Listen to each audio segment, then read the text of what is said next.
প্রিয় ভাই প্রশ্ন করেছেন, দেশের প্রেক্ষাপটে অনেক জায়গায় এমন পরিস্থিতি দেখা যায় যে কোনো নামধারী ইসলামিক দল ক্ষমতায় আসলে বিকৃত ইসলাম সবার উপর চাপিয়ে দিবে বা সালাফি আলেমদের কোণঠাসা করে রাখবে এবং খারেজি বা শিয়া মতবাদ প্রচার করবে।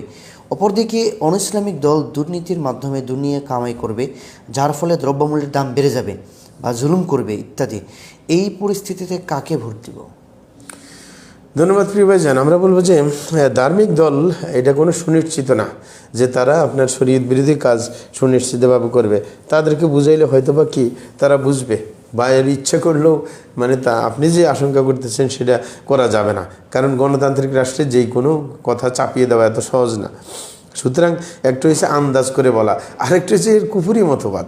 হ্যাঁ, সে সুযোগ পাইলে আপনার ওই লেজুড়িগিরি করবে, কাফেরদের কথা শুনবে। হ্যাঁ, যেমন কি আমাদের দেশে দুইটা দল, কেউ আমেরিকার কথা শুনে, কেউ আপনার ইন্ডিয়ার কথা শুনে।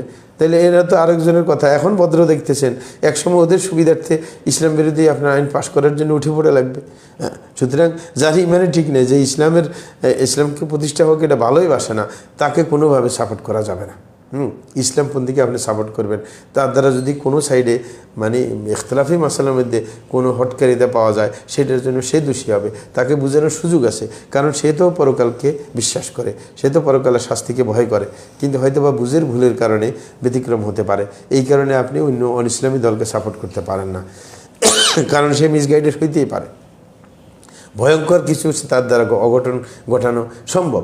আমরা দেখছি শাহবাগীদেরকে নিয়ে যখন কথা হয়েছিল, প্রথমে তো কিছু ইসলামী দল তাদেরকে সাপোর্ট করছে, লাস্ট পর্যন্ত তো সবাই সরে গেছে, কারণ সবাই বুঝতে পারছে শুধু ইসলামপন্থীরা, যারা ইসলামপন্থী না তাদের সাথে হাজারো গুণ ভালো। দুঃখিত।